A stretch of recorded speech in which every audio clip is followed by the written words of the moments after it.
Yo, what is going on, homies? It's your boy Stumped back for another OPTC video, and in today's video, we're hopping into Garp's Challenge Heavenly Demon 1 with all of the colors and all the variations for you guys to get the Garp challenges done. Now, there are quite a few videos up on the channel with the Garp challenge, but I thought I'd just throw them all into one video. I will leave timestamps in the description so you guys can check out each particular team if you are looking to sort of build a team for that particular content. But the first variation we have is the strength team. So I am using a double V2 Snake Man team. V2 Snake Man is just incredible. But in saying that, if you just bring a friend, you can pretty much get it done with anyone like Mihawk Perona as a leader. You can use Bullet as a leader. Bullet works really, really well.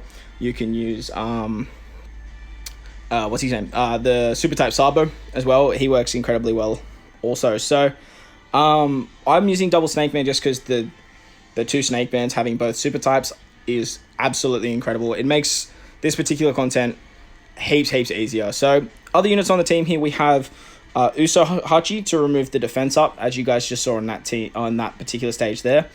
Uso-Hachi also triggers the super typing of Luffy, but we have Chopper on this team to remove paralysis and despair as well. Chopper is replaceable pretty much with anyone that removes paralysis. You have someone like Colosseum Enel, works really well. Other units to remove defense up instead of Usahachi would be someone like VV Becker. Basically, just anyone that removes defense up will work fine. Just make sure you do bring someone to trigger Luffy's super typing. We have Colosseum Dogstorm on this team as well. Colosseum Dogstorm is really good as he removes 5 turns of despair. And he also gives a 2.25 attack boost to our red and yellow units. And as we have Mihawk and Perona on this team, that'll help out if we are in the Perona stage as well. Mihawk and Perona are basically replaceable with anyone you like. I just threw them on the team because I just love using them as a sub. I think they're so damn good as a sub. Their switchability is incredible, giving that what's it called? It's not gloom. The I can't remember it now. It's like the sadness, but the ghost. I don't know. In the comment section below, let me know because I'm blanking so hard right now. But as I mentioned, they are super replaceable basically with anyone else that gives this team a buff. We actually get to the end and we don't even have an attack buff, and we just still have so much damage to kill Doffy that it's not even funny. So if you have double Snake Man, you should be able to smash this fairly easily. The mono red variation strength is actually incredibly strong. Now that I'm thinking about it, they have an array of really strong units. A lot of really good legends lately have come out. Obviously, they have Super Type Snake Man, where they have the OG Snake Man, Bullet. Like, they just have a plethora. They have a lot of good free-to-play strength units as well as subs. Like Clash Jinbei recently just came out. Well, not recently, it was a little while ago. Colosseum Dogstorm, as you can see here, is really strong as well. And, I know, Borsalino was in, wasn't he? In saying that, STR is incredibly strong. You can always just run a Bullet lead and he can get this done fairly easily as well. So here we are at the final stage against Doffy. Basically, we are just going to use a Snake Man special. We're going to use the switchability of our Mihawk Perona, and that way we can get a 20% HP cut, a 2x conditional boost, and then with the special of Luffy, we can pretty much just wipe the stage. So that was the strength variation, guys. Let's hop into the decks.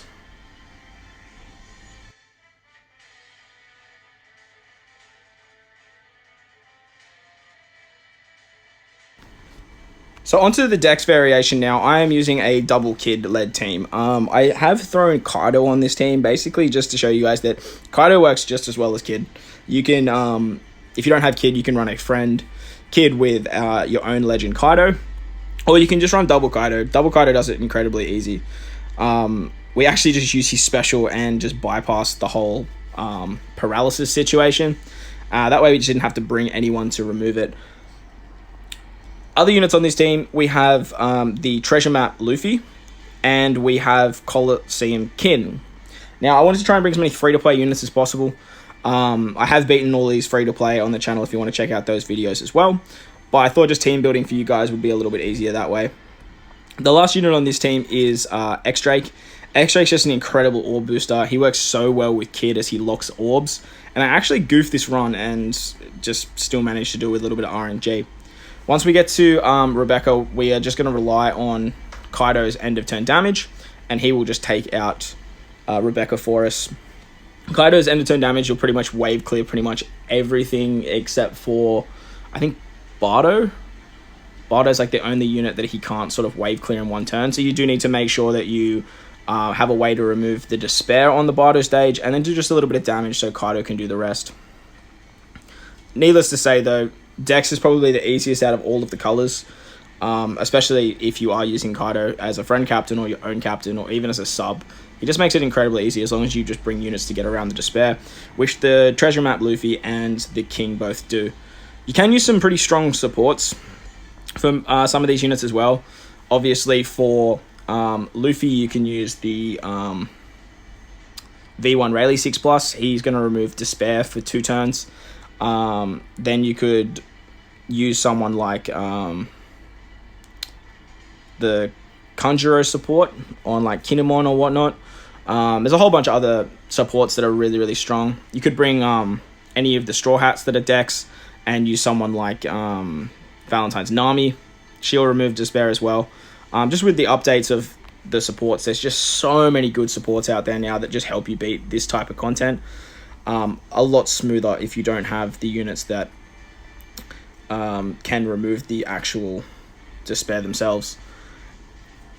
Now this is where I've done goofed a little bit. I used both my kids super typing, but we managed to get orb rotation of strength and a Dex orb on our units, as well as some bomb orbs, so that way we can use kids special to just blast this stage.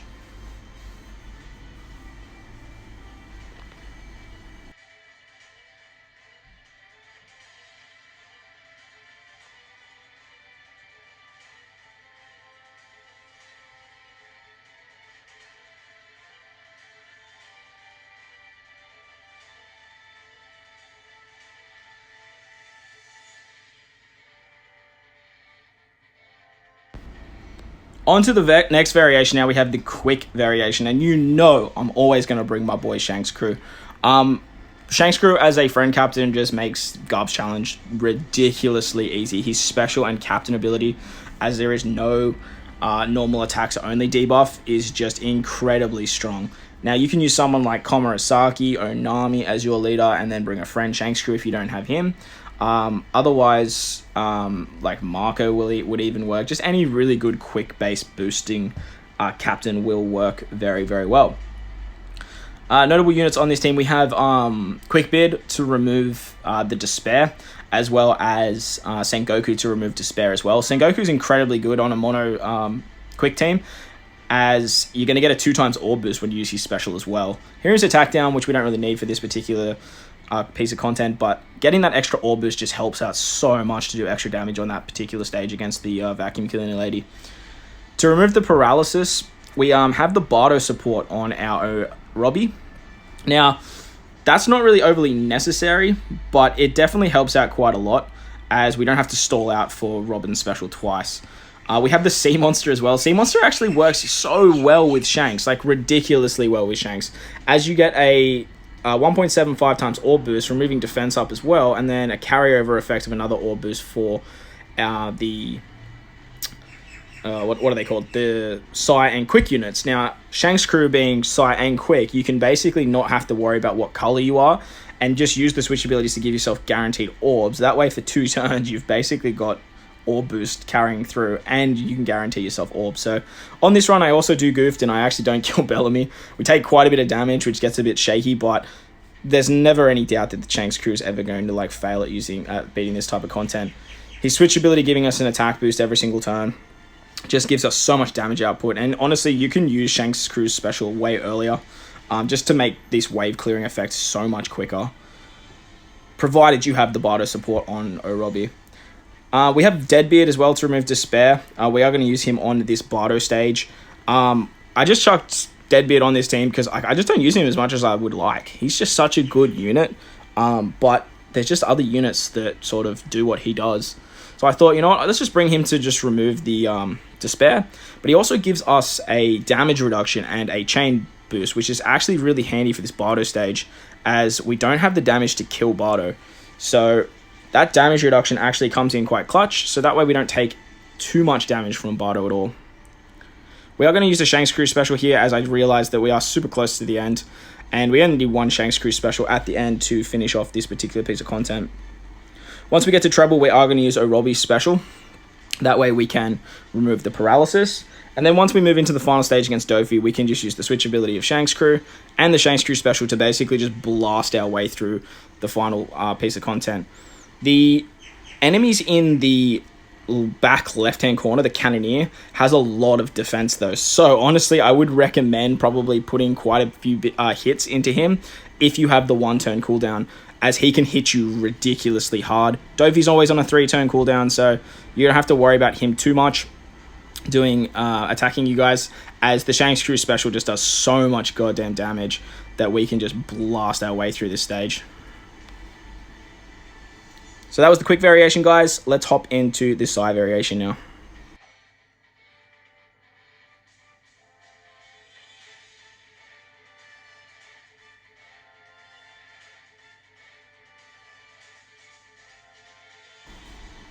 Okay, so onto the Psy variation now. I thought it'd be fun to create a V3 Rayleigh team and then bring a friend, Stampede Luffy. Now, Stampede Luffy is just exceptional for Garp's Challenge 1, as he actually, just as a captain, has utility to remove both Despair and Paralysis. So that way we actually don't have to worry about bringing units to get around those particular debuffs, as the captain of Stampede Luffy is just literally going to do it for us.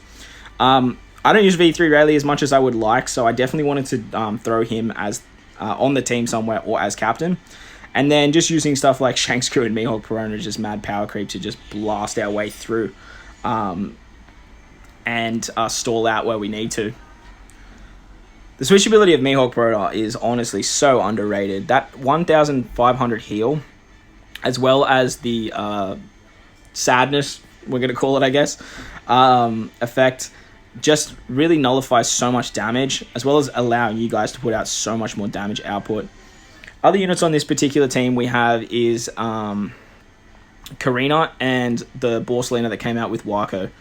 So on this stage here, we are going to use our Rayleigh special. That way we can just bypass the defense of Rebecca, and then we can move on to the Dressrosa stage with King Punch and all of like Blue Gilly and King Ricky and stuff like that.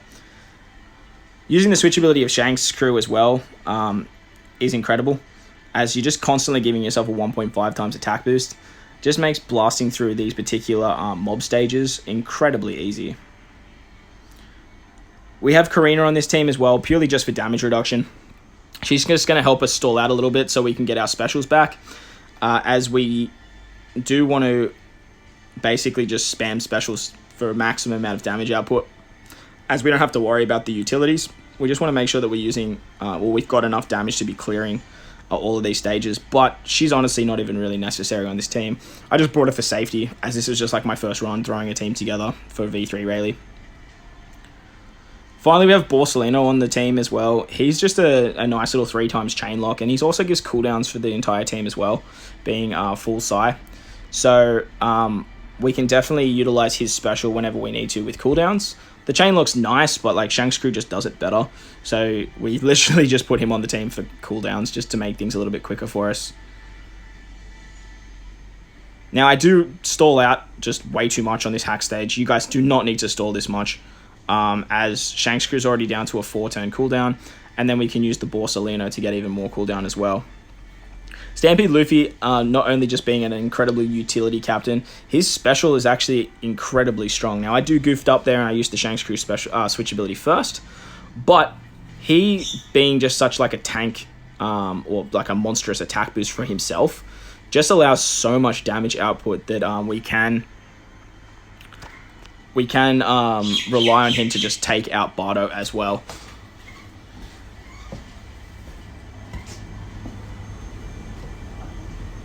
On to Treble now. Treble is going to give us that paralysis, but as I mentioned, we don't have to worry about that with Stampede Luffy. And now that we've got our Shanks Crew special back, we can pretty much just use that to carry that into the final stage as well. But if you can hang on to that, it is going to help.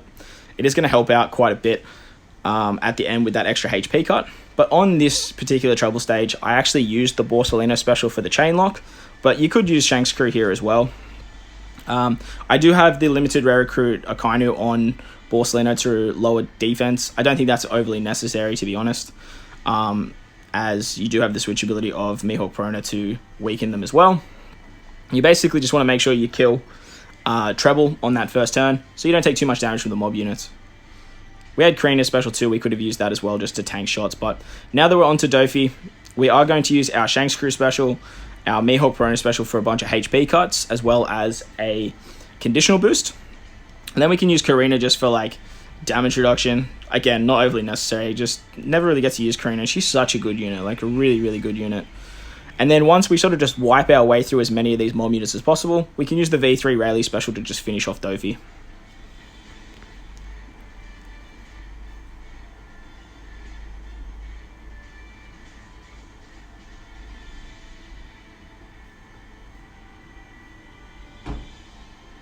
So there you guys go. That was the Psi or physical variation. I always call it Psi. I always Dokken and OPTC mixed up. But that was the yellow variation. Getting it done with V3 Rayleigh and Stampede Luffy.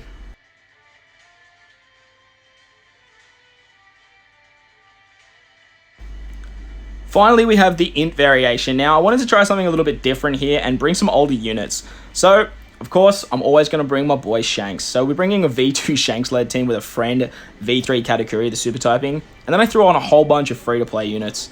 Int has such good options, like such good options, especially free-to-play. Characters like Colosseum Neptune, Fuji and Akainu, even like Treasure Map Shirahoshi. I feel like she was quite underrated when she came out. Everyone was talking about how trash she was, but she's really, really good for this particular content. Characters like Borsalino, you've got the Clash Croc. There's just a lot of really good Int options for you guys, as well as a lot of really good Int legends, especially with obviously Blackbeard's release and Katakuri's release. And then you've just got monsters like V2 Akainu and V2 Shanks as well, who are still very, very strong. So when we get to Rebecca, we used the Croc special to remove the paralysis. We used our Neptune special to remove the despair on this turn before.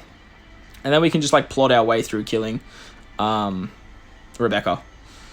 We want to sort of stall on Rebecca enough just to sort of take a bit of damage so we can trigger Katakuri super typing. And that way we don't have to worry about it for the rest of the fight.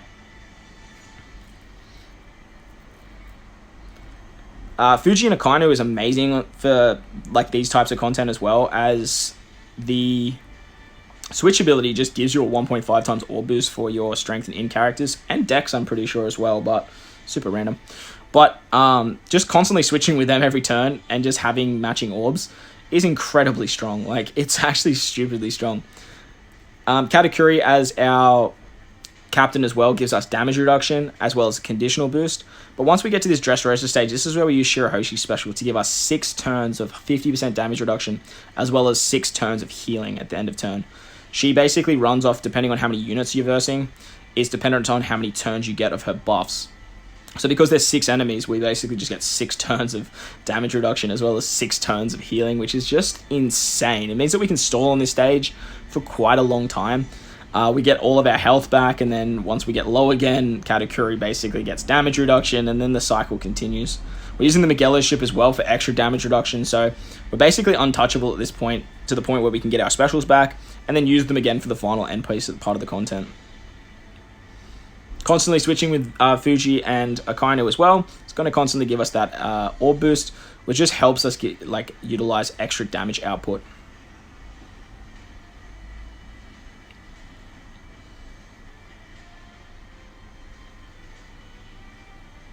Other characters that you can use into the Int variation, you've got characters like Ain for despair removal, as well as defense up removal. She's really, really good. Off the top of my head, I'm kind of blanking, to be honest, boys. But there is just a lot of different options out there for Int. You even have stuff like Treasure Mart Blackbeard, which works great as a free-to-play option captain, or even as a sub with his 2 times attack and 2 times orb for Int units as well.